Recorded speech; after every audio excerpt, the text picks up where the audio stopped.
Morocco, September 2017.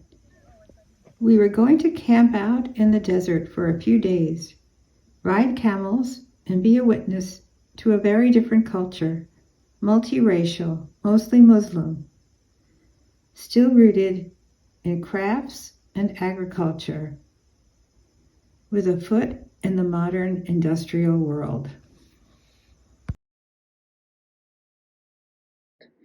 Morocco is located at the northwestern tip of Africa. Across the Mediterranean is Europe, and the steady exchange of the countries surrounding Morocco contributed to their culture of tolerance. French and Arabic are the languages that predominate. Rabat, the capital, was our first stop. You can see the government buildings, the interior of a mosque, and our very impressive young guide, who was an expert on its history and his proud heritage. The government is a monarchy and is tempered by the dominant religion, which teaches charity and devotion. Our second stop was Fez, home of one of Morocco's famous markets, which are mostly indoors to keep the heat out. Rugs, clothing, jewelry, and agricultural goods line the narrow halls with many vendors. The man surrounded by his pots is crafting one to sell. The colored vats are from the tanneries in the market.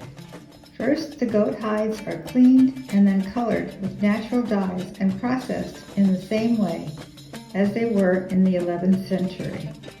The skins are mixed with animal fluids which emit a very strong odor. Guests are given a sprig of mint to curtail the scent.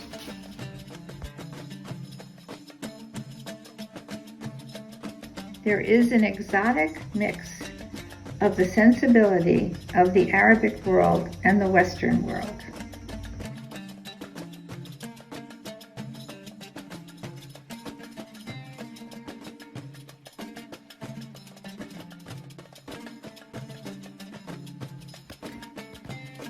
An important part of this trip was to interact with the people of Morocco. When we left the cities and entered the desert, we spent time with the nomads, who have made their home in the desert by moving around as needed for water, food, and any seasonal needs they may have.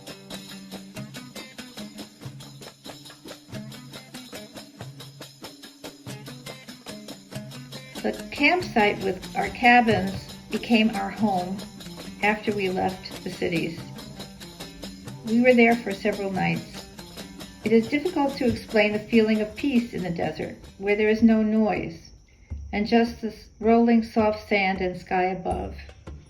When we traveled by jeep any distance, we came to appreciate its vastness and feeling of isolation.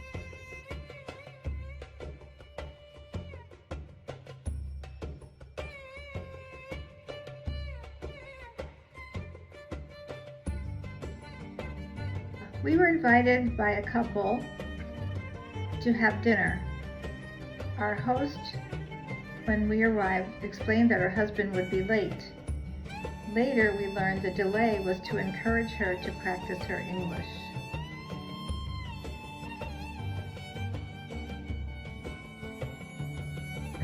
You can see this photo is a visualization of a traditional marriage ceremony.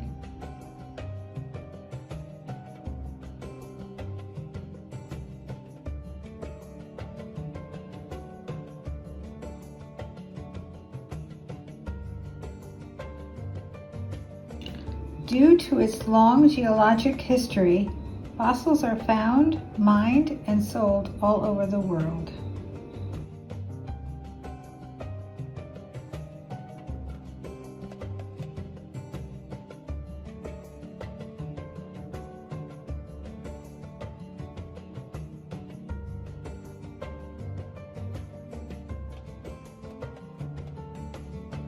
One evening, I was standing on the rooftop of my hotel when suddenly I heard the sound of chanting over a loudspeaker across the city. It was the call to prayer. The voice was so powerful and clear, it sounded like God was speaking. In this profound moment of faith and power, I could feel their unity and connection to their history, land, and culture, and was deeply moved by how rooted they are in their world and the mystery of life.